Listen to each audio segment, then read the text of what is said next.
Welcome back to Unleash the Goats, where we unleash ourselves upon the Star Wars franchise with reckless abandon, and nobody quite knows what we'll say next, least of all us. I'm Nat, she, her. Angela, say hi. Hi, I'm Angela /Faye, she, her. Sugar, say hi. Hi, I'm Sugar, she, her. Welcome to this very fun episode that I'm so excited about. Can you guys guess why? It's Natalie's birthday! It's my birthday! So I got to decide what we talked about today. She made all the decisions, all of them. Yeah, well, okay. I didn't. Please don't disregard the work that the two of you put into this episode. I don't know if you guys remember, but because someone on Tumblr mentioned to us that they had started from, like, our intro episode, I was like, oh yeah, we recorded that. I should go back and listen because I don't remember what we said. And one of the things that we said was Sugar and I both mentioned Obi-Wan as, like, one of our favorite characters. So today we are talking about my dramatic boy, Obi-Wan Kenobi. Fulfilling the prophecy. Fulfilling the prophecy. Last month was Faye's baby. This month is our baby. Mm-hmm. Yeah. I've shared the birthday love with Sugar. They're going back to back because they're brothers. And because we didn't realize we were doing this, but it worked out really well for us. This was not planned. We totally did it on purpose. They are literary foils, so they're back to back. Let the people think that we're smart, Sugar. Yeah. Fair. Angela, cut this out. It was purposeful. Now I'm like, because you guys can see me, I'm like, holy shit, do I have to be professional? No. No! Oh yeah, for the first time, we're recording with, like, our video cameras on so we can see each other. You can't see us. No, it's not for you.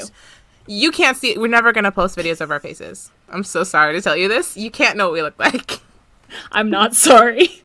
I think it should be illegal to see podcast people's faces because every time I see podcast people's faces, I get very weirded out. I'm like, no, you're a disembodied voice. Mm-hmm. So therefore, I'm going to make sure that no one ever sees my face because I don't want to weird you guys out. No one can see your face in life. Like, you are now faceless. I've become the faceless man. Anyway, Obi-Wan. Immediately get off topic. Okay. Sugar is so smart. I don't know if our listeners know this. But Faye and I know this. She's the smartest. She's the smartest. And has boiled Obi-Wan down to, like, 3 essential parts. And we're going to talk about all of those today. Should we say all of them? Or just jump in? Yeah. Be like, you can guess. But say it up front, like the thesis of this podcast episode. All right, so people who know me know I think a lot about Obi-Wan. He's kind of just lives there rent-free.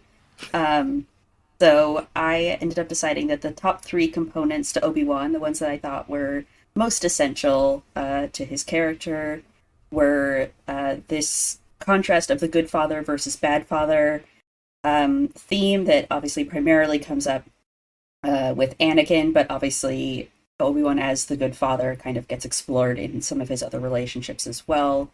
The fact that he is kind of considered the ultimate Jedi, and just the kind of flaw in the character trait of faith and how that gets explored with Obi-Wan and how it sort of ties into the other 2 aspects of his character. And just to put it out there, because we didn't mention it earlier, but there are going to be some spoilers for the Obi-Wan Kenobi show from 2022, as well as, I mean, literally everything else that Obi-Wan shows up in like, higher canon. Which is a lot of things. Which is pretty much everything except, like, the sequels. But spoilers for Star Wars. Spoilers for Star Wars. But... so I figured I'd start us off with good father versus bad father, because I feel like it's one of the first things that sort of comes up with Obi-Wan. Obviously within the original trilogy, like, that comparison is really prevalent. It's something that I know Lucas talked about as, like, a really important aspect of Star Wars and this character, that Vader is the bad father, Ben Kenobi is the good father. He's trying to make a modern fairy tale to sort of, teach children about good and evil and things like that. And so I think that this comparison and this contrast between Obi-Wan and Vader at the time ends up really important and kind of central to the way he comes off in the original trilogy. um, and obviously his relationship to Luke and Leia.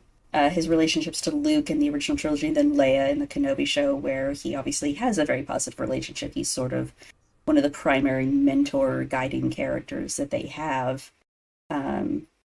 And he sort of provides that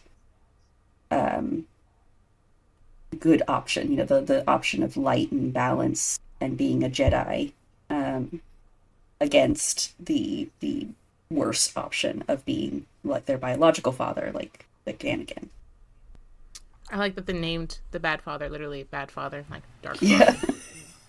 They really did. They're like, what are we going to name our evil character who represents the bad father? Oh, we know what you name him? Bad father. Bad father. Great. Beautiful. It's not subtle. It's not. I mean, we all say that, but like none of us would have known German when we were watching. Yeah, like I'm sure a lot of people who watch this who are English speakers were like, sure, yeah, Darth Vader, it just sounds cool. Mm-hmm. Like you might be able to pick on Darth and Dark, but we can't all be Anna Kendrick in Pittsburgh. I was literally gonna say that. It's interesting that you have Kenobi as a good father when Luke and Leia both have like really good adopted fathers. That's like, he still plays such an important role in their life, probably because, to be fair, they do both lose their foster parents at like kind of the same time. Almost at the same time, yeah. Yeah. So it's, yeah, and I mean, that's something I think that is explored a little bit more in the Kenobi show with regards to the Organas, and Leia's relationship to them than it is with the Larses. The Larses come up in the Kenobi show as well, but like I feel like the Larses' relationship with Luke is not underdeveloped, but just like kind of underexplored by fandom at large from the original trilogy version of it. It is interesting that both Anakin and Obi-Wan have a similar place in their children's lives, in that they come into their lives largely after their parents are dead. They're like the main parents who actually raise them. They come into lives after the parents are dead, and they represent these like kind of choices for where they can go in life, like the bad father, the good father, like the good path and the bad path. Like Obi-Wan is representing the kind of Jedi that Luke can be, and Vader is representing the kind of Jedi or Sith that Luke could be instead. Like there's these two options laid out before him.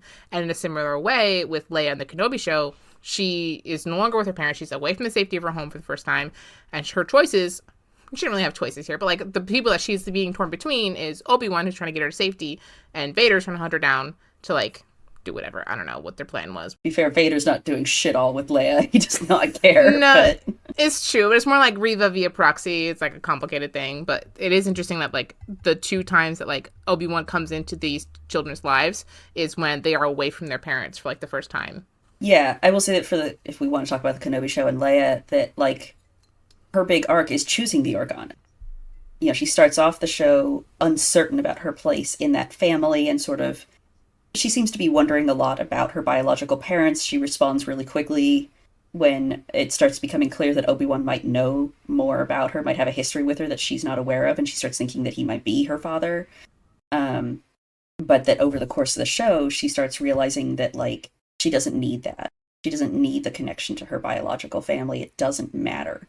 And that she can choose to be an Organa because these are the people who chose her. And her relationship with Obi-Wan is sort of guiding her back towards that path, because the two of them are kind of guiding each other back to where they're supposed to be. And for Obi-Wan, that's back to being a Jedi, and for Leia, it's towards that, you know, her destiny of being an Organa. And you know, that both of them have to let go of Anakin, you know, in whatever concept he exists for them. Obviously with Leia, it's very nebulous because she doesn't have a name. She knows shit all about him.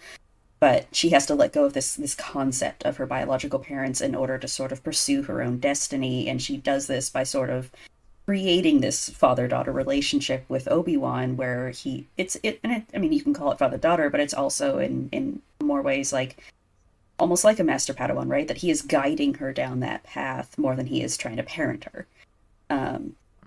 You know, and obviously Kenobi shows a lot of comparisons between Leia and Anakin and how he failed Anakin, but can save Leia. You know, he obviously saves a lot of people over the course of this show. He kind of, you know, makes up for the failure that is Anakin in more than one way, but yeah, I think it's less about choosing between Obi-Wan and Anakin and more about like how does she become who she's supposed to be via this guidance from Obi-Wan. It is interesting, like, because both Luke and Leia grow up with regular parents, and then Obi-Wan is like a bonus person in their lives. And it's interesting that, like, they end up being very successful. And for Anakin, he starts out with, like, a more traditional parent, like, who loves him dearly, and then, like, he gets Obi-Wan instead.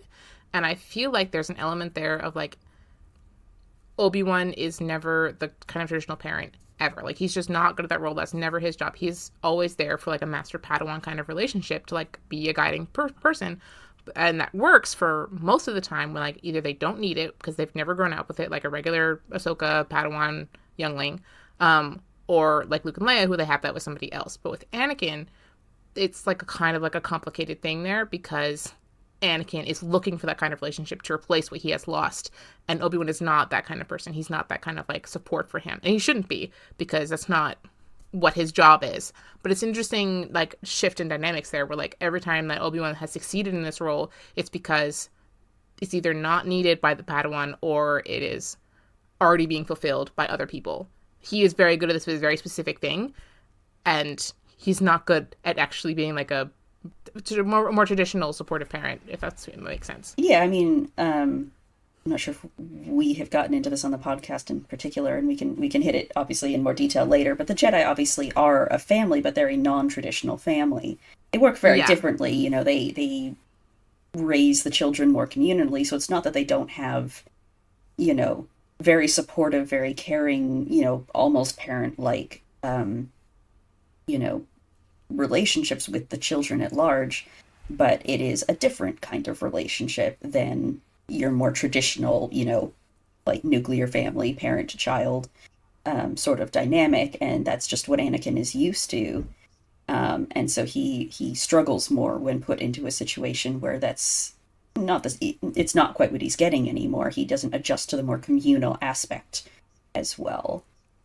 Yeah, that's what Obi-Wan's really good at. He's really good at parenting communally. That's a good word for it. Thank you. Like, he's a very good communal parent. He is not a good single parent. He cannot be a single mom working 9 to 5. That's not his job. Right. And it's like, you know, it's just not what's on offer, you know, which doesn't make him a bad parent, obviously. And he is supposed to be the good father.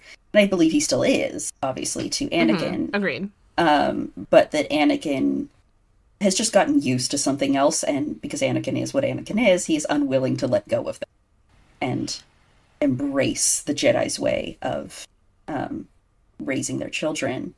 While we're on the subject of Anakin, obviously Obi-Wan, you know, like, he's not a parent specifically, but, you know, I think he fulfills the narrative role of good father there still, but instead of being against Anakin, obviously, he's up against Palpatine as sort of the bad father in the prequels. Which is kind of fun to have that same dynamic almost replicated, but just he's up against a different Sith this time, and, you know, raising the one that he will be up against in the next trilogy. And the ways that you see those two kind of battling and, you know, still representing the same way he did for Luke and Leia. Obviously, primarily Luke in the original trilogy, this idea of, like, what you should be versus, like, the temptation towards the darkness.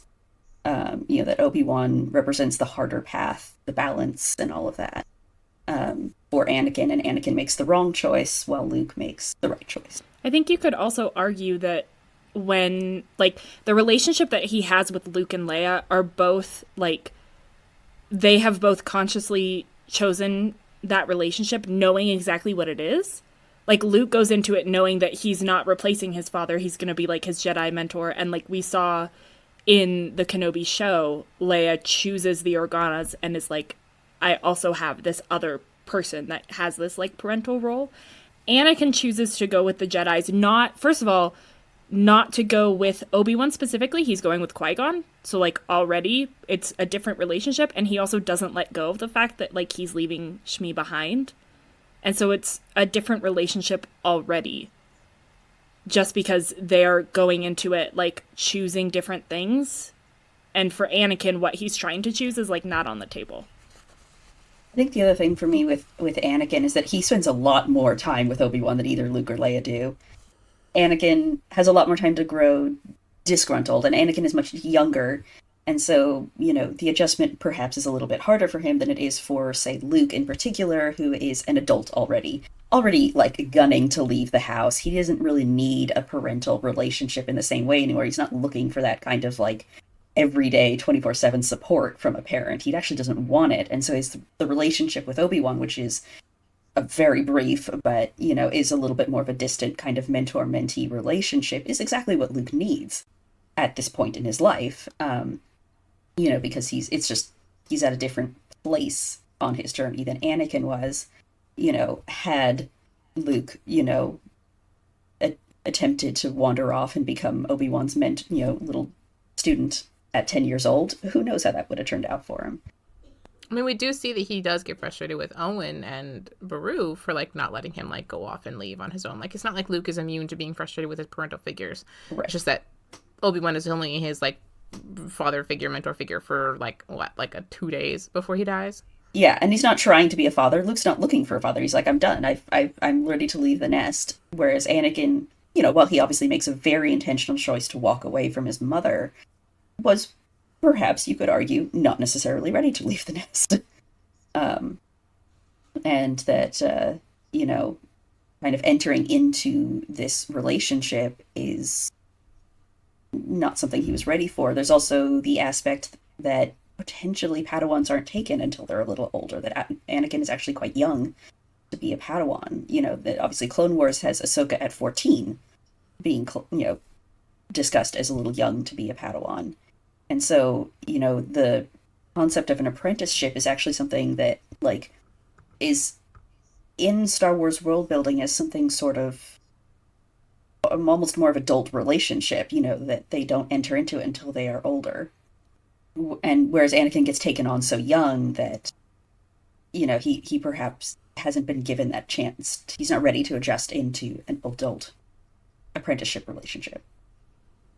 And then when we get into, like, the Qui-Gon and Obi-Wan situationship, we have, like, a whole thing because they have been master and apprentice for a very long time. And Obi-Wan is 25 when he graduates from that Padawanship. He's very adult. Like, his brain is fully formed. He's all good to go. Like, he's set. But he's not that much older than Luke is when he joins up with Obi-Wan. But it's implied that, like, he's too old to be a Padawan when Yoda meets him. So, like, we have that dynamic there with, like, Obi-Wan is, like, clearly very ready to be on his own and be a knight, but Qui-Gon is still clinging to that. And they get into that a little bit in, like, the extra books that you've read, Sugar. The Jedi Apprentice stuff? Yeah, like, a little bit later, like, Qui-Gon's, like, not letting go of their relationship, even though, like, Obi-Wan is ready, and so Obi-Wan doesn't think he's ready because Qui-Gon doesn't think he's ready. I mean, it can kind of go either way. It's obviously ambiguous enough in the film that it's unclear whether Obi-Wan is attempting to leave the nest a little early, and Qui-Gon is like, you give it another couple months, let's just finish a couple things off. Or if Qui-Gon is actually clinging to Obi-Wan a little bit, or the opposite, that Obi-Wan perhaps is, like, clinging just enough to Qui-Gon that Qui-Gon knows maybe he's not ready, and so he's kind of extending it a little bit right up until he can't, until he is kind of left with very little options but to try to put Obi-Wan up for his trials. But I mean, it is interesting because we don't quite know enough about their relationship within canon, within the film to sort of make a firm call either way on who it is that is clinging at all, if there's anybody. I mean, I could, and people have written essays on the look that Obi-Wan gives Qui-Gon when Qui-Gon's like, actually, Obi-Wan's ready for the trials, I'm gonna take Anakin as my apprentice. Like, that look that he gives him, like, he looks so betrayed. It's beautiful cinema, first of all, because there's so many layers to their relationship that you just, like, don't know about. They clearly have such a long history, and, like, we just don't know it. And it's so fascinating. There's a reason they wrote so many books about it, and, like, there's so many fanfics about them, because they're such an interesting relationship. They have such a weird dynamic, because basically they're one person split into two, like, metaphysically, like, that is what they are. Like, there's a character that's been split into two different characters to make the dynamic in the Phantom Menace more interesting, and that makes their character dynamic between them fascinating, because they're one person split into two, but at the same time they're very different. Yeah, and just some additional context for people who might not know, like I did not that long ago.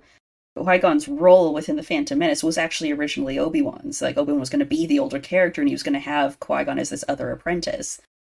who was much younger, and presumably something would have happened to Qui-Gon, and so that Obi-Wan and Anakin would come together.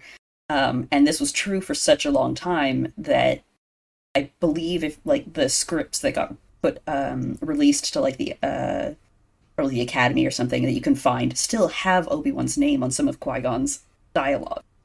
And so like it was a kind of a very last minute switchover in the narrative to have Qui-Gon as this older mentor character and Obi-Wan as the younger Padawan, and it has a really interesting impact on who Obi-Wan ended up becoming, because he obviously has that line within the original trilogy in Return of the Jedi where he claims that, you know, he took on Anakin out of arrogance, and he sort of blames himself for trying to teach Anakin better than Yoda.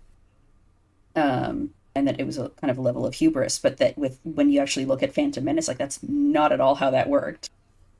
And that Qui-Gon is the character who seems potentially a little bit arrogant. And that's something that I know Lucas has kind of mentioned a few times in the audio commentaries, that like Qui-Gon is making a mistake in some ways in trying to train Anakin, that the Jedi aren't wrong about Anakin. And it's such an interesting dynamic between them, but it also just has such a like wild impact on who Obi-Wan becomes as a character. Yeah, especially because Qui-Gon is meant to be, like, originally starts out as an Obi-Wan prequel, you can kind of see in some ways like how OG flavored Obi-Wan has grown into some of his master's traits in some ways. Like, he's very cryptic, he's very like only talks in like kind of vague terms sometimes. Like he's like, the Force is like all mysterious, but also luck doesn't matter. Like it's a fun little thing where you can like see where there are like parallels between them, and it's fun to be like, oh, okay, so like Obi-Wan has grown into this person who is a lot like his master. Yeah, as opposed to just like Obi-Wan's always been like this. It's like, no, there's a journey that he's taken from being this kind of younger and more impetuous person to becoming the wiser good father character, because I guess that's the thing we should have hit earlier, is that Qui-Gon kind of exists as the good father character to Obi-Wan. You know, that this is where he learned to be that person for Anakin and then later for Luke and Leia. Do we want to discuss Ahsoka, or do we want to skip her? We can talk about I feel like we skip Ahsoka a lot because you did talk about her a lot recently. But, you know, that was like 3 months ago. It's time. We can talk about Ahsoka again. So Ahsoka is an interesting character because obviously she is assigned to Anakin and not to Obi-Wan. So Obi-Wan has this kind of like impact on her that is a little bit from the side. I know that there is the one episode in Clone Wars where he calls her their Padawan, that they're sort of training her together, but she obviously is much more closely associated with Anakin than with Obi-Wan, and that, you know, it's one line in one episode, and it's not something that's been brought up really anywhere else, like in Rebels or the recent Ahsoka show. And so one of the things that's most interesting to me about Ahsoka is that, you know, intentionally or not, there is this kind of impact of Ahsoka having a closer relationship to the bad father figure of Anakin and of Palpatine, sort of through Anakin, that Palpatine has manipulated Anakin enough that we actually see a lot more of Palpatine's manipulations getting passed on to Ahsoka within their relationship than we do Obi-Wan's, you know, more healthy dynamic and philosophies and stuff. That Ahsoka's got some of that already as a Jedi Foundation, but that I feel like the most interesting part of Ahsoka is that she was raised by the bad father for a while in a way that nobody else was. She's got some influences there, which I feel like they could do so much with. Like if they had actually, we don't need to talk about Ahsoka show again, but I will just say really quickly that if they had actually decided to make Ahsoka a complicated character in her own fucking show, they could have done a lot of things like, oh, she learned a lot from somebody who became a Sith, a very bad person, and he learned a lot from somebody who was the worst Sith ever. Like there's a lot of trickle down here of things that she maybe has needed to unlearn, and she could talk about that with her new apprentice. And they didn't do that because, you know, why would they do something interesting? Yeah, because they... a Star Wars show. And also because Filoni doesn't see it. Listen, does he need to have a conversation with me? Because, listen, just because I love him doesn't mean I don't admit that he's a bad person. And he needs to have a come to Jesus moment where he comes to the realization that Anakin, well beloved and adorable and fantastic, has made bad choices. Beautiful people... Good character, bad person. Exactly. Beautiful people can be bad too. It's okay. Controversial take over here. Yeah. So yeah, I think there's a very interesting, almost probably unintentional effect on Ahsoka as a character by her being so associated with the bad father more than the good father, that I think is just really interesting to view, even though I am like 99% certain that Filoni does not think of it this way at all. And it's just because he keeps glorifying the bad father that Ahsoka has sort of ended up in this very weird, interesting position. Speaking of glorifying characters, Obi-Wan, as I have just recently, I know that you both know this, but our listeners don't. I just recently watched A New Hope for the first time in probably 15 years. I'm so happy for and you. that was an experience, for sure. Because I watched the prequels multiple months ago. And so it was very interesting to see Obi-Wan as, like, an example of a Jedi in the original, like, the very first time that an audience is being introduced to a Jedi. And it makes sense to me that from that people would say, this is how we're going to base all of our opinions about Jedis. Like, on this one person.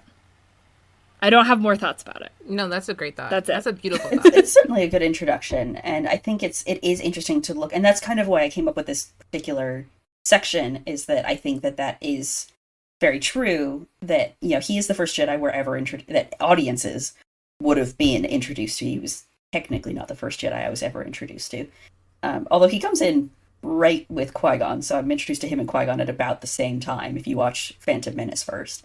But, in 1977, obviously, he was the first Jedi that audiences would have ever been introduced to, as well as, obviously, all our characters. Like, Luke has never met a Jedi before. This is the first time that he is getting introduced to one. And so Obi-Wan sort of has to be the embodiment of what a Jedi should be and is, because there is nothing else.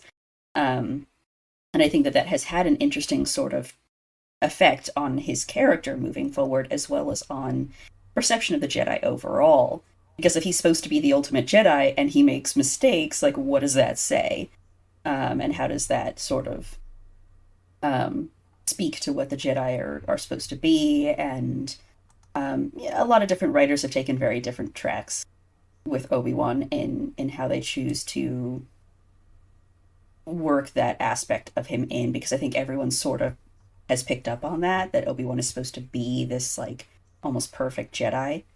Not everyone handles it well, though. I do think it's interesting that Obi-Wan, like, kind of becomes a more flawed and well-rounded character by the third one, where he's, like, talking to Luke and, like, admitting that he has made mistakes and, like, all these things. And I feel like that's some of where, like, the whole, the Jedi Order was flawed, like, comes from, because everyone is viewing Obi-Wan as, like, a representative of the entire Jedi Order. So therefore, if he has made mistakes, then obviously the whole order is flawed. And, like, you can kind of, like, follow that through line, that thought through to, like, their conclusions, even though it doesn't actually make a lot of sense. But you can, like, they only have, like, 2 examples of Jedi for 30 years, not quite 30 years, but almost 30 years to, like, base these assumptions off of. So you can kind of see where, like, okay, well, if Obi-Wan is the best Jedi, then, and one of the only Jedis we have, and he is flawed, then obviously all the Jedi must be similarly flawed. Which isn't really fair, because the Jedi themselves are all very different people, and the Order lasts for a very long time. Right, and that's, of course, like we were mentioning earlier, with how Obi-Wan being replaced sort of with Qui-Gon in the prequels means that line he has where he admits to having made a mistake has suddenly become something where it's like, well, he thinks it's a mistake, but he didn't, you know? Whereas obviously, like, as far as we knew in the original trilogy, this was a completely valid thing for him to say and believe, you know, that, like, yeah, sure, Obi-Wan made a mistake. He thought he could train Anakin as well as Yoda. He was wrong, you know, that this was a legitimate mistake he had made. And then you get to the prequels, and for whatever reason they chose to make a different choice, and now all of a sudden he didn't actually make that mistake at all. And it's just like, all right, you know, whatever. It like wildly changes Obi-Wan as a character, and it actually makes him a little less flawed in some ways, or it changes the flaw, that he's a little bit more self-deprecating than, like, arrogant. Yeah, I think you could maybe argue that when he is making the argument that Anakin must be trained and that he will be the one to train him, and he's absolutely insisting on this, you could make the argument that maybe one of his thought process was like, oh, well, I can do a great job of this because Master Qui-Gon trusted me, and so therefore I'm the only one who can train this. He could have absolutely insisted that he must be trained by anybody else and presented himself as an option, but he insists that he must be the one to train him because he promised Qui-Gon.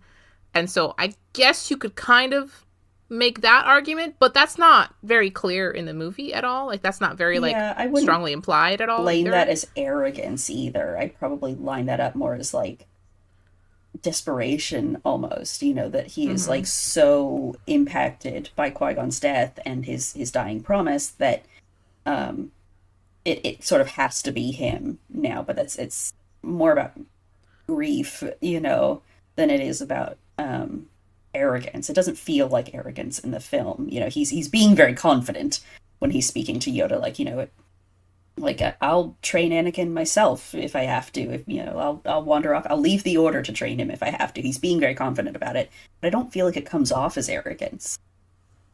And that's a conversation you should have had with Anakin. Like, yeah, I did think about leaving the Order once for you. And they're having a conversation about Satine. Like, no, it wasn't Satine I was going to leave the Order for, Anakin. I was going to leave the Order for you, actually. Yeah, I mean, that would have been a very interesting conversation to see them potentially have. But obviously that also has the additional potential bad impact of, like, they might have only let you in to keep me. Ooh. Which, I mean, like, isn't true, because I think Yoda kind of says, like, mate, we're already going to let him in. It's just a question about who's training him at this point, and I'm not convinced it should be you. And that seems to be where Yoda's sitting in that scene in Phantom Menace, and so it puts Obi-Wan in a funny position where it's like, doesn't need to be this weirdly confident about it, but he's already done it, so he kind of just lets that lie, and then Yoda decides to, let it happen. He just kind of sighs and goes, fine, whatever. I guess you can train and fulfill your promise to your dying master, whatever. Let's see where this goes. But since you brought up Satine... Oh, God. I was like, what if we don't talk about Satine? But we should. So, we kind of have to. When I said there were people who didn't handle this well... Who could you have been referring to? Yeah. Romances tend to be where Obi-Wan's storyline trips and falls a lot. Satine is obviously the main one, because Satine is the canon romantic love interest that he has had. The only other one I know particularly well is Siritachi from the Jedi Apprentice series. I feel like I keep hearing about this Annalene person, who I believe is from a book set when he's on Tatooine, but I don't think it was an explicit romance. I think it was kind of like she had feelings for him and it doesn't really go anywhere.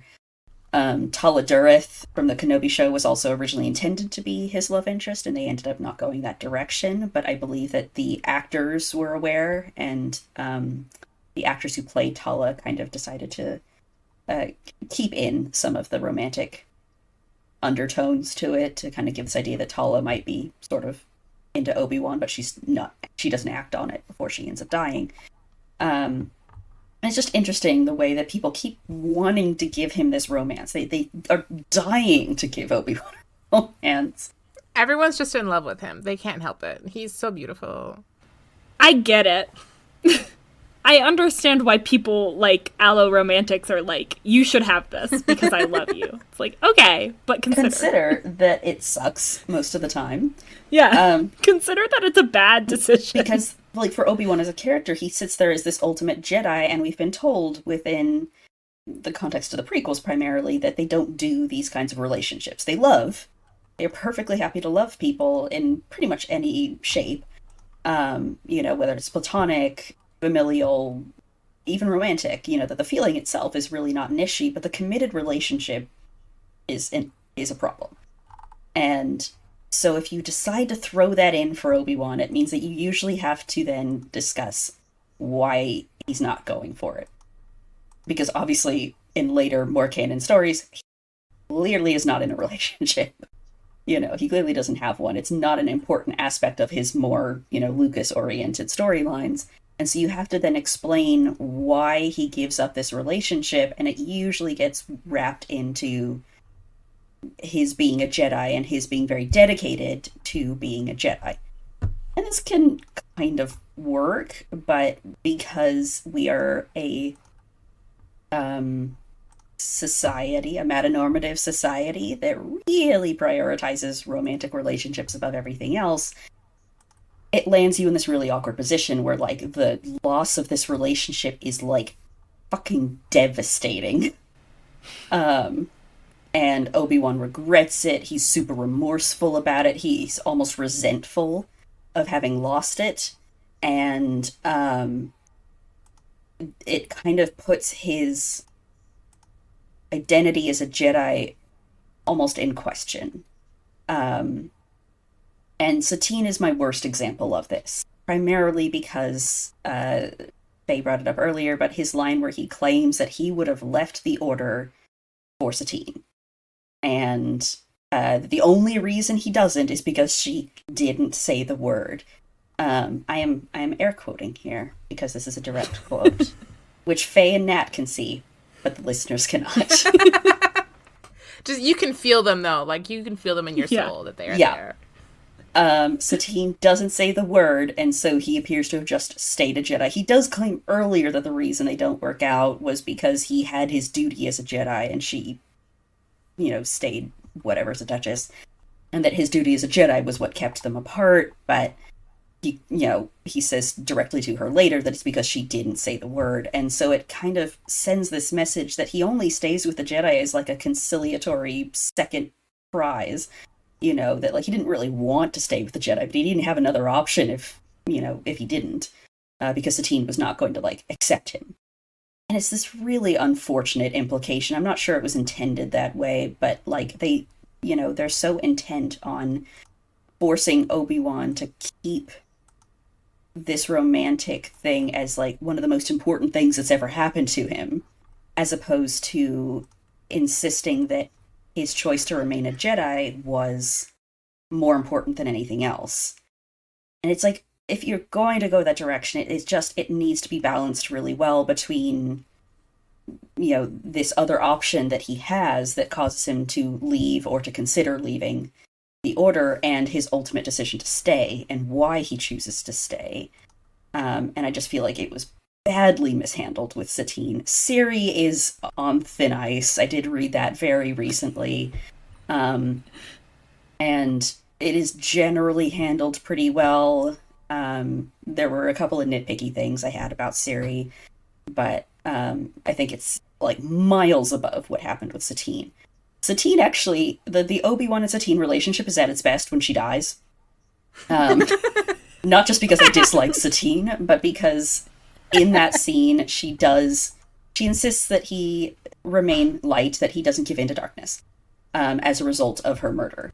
And, he makes this big speech to Maul afterwards that it takes more strength to resist darkness than to give in. And I think that aspect works, but I dislike their relationship enough prior that it doesn't hit very well for me. There's a lot of people who fucking love Obi-Teen, though, so I'm, like, obviously in a minority in disliking them, but it hits me badly. We brought up Jedi Apprentice earlier, and I feel like that Jedi Apprentice is a better example of them handling it well, where Obi-Wan is struggling with his identity as a Jedi earlier on via his relationship to Qui-Gon primarily, and feels so much compassion for this one cause where it's just these children, like, struggling in a war zone, that he just wants to stay with them really badly, and he's, like, uncertain about his place as a Jedi enough that he's willing to leave the Order to pursue something that he thinks is going to be a better path for him. And it seems to go well for a minute, and then it all goes really sour, and Qui-Gon has to be called back in to kind of help out and fix the situation, and Obi-Wan sees that and realizes, no, that's what I want to be. That's what I want to do. I want to be someone who can effectively bring peace to a people who can't find it themselves, and I don't want to be stuck doing that only on one planet. I want to be able to bring that to the galaxy. And that realization causes him to choose to go back to the Order and continue his training under Qui-Gon, despite the uncertainties that exist. And so he has to let go of a lot of his fears and the attachments that he has to his idea of what being a Jedi should be from before. And it just, like, it doesn't minimize the impact of Megalodon and the children that he met there and how much he wanted to help them, but they utilized the impact of that to explain why being a Jedi was so important to him. And I thought that was actually a really well done version of that. And it's not romantic, you'll notice. Shocking how that works out, but so weird. So weird.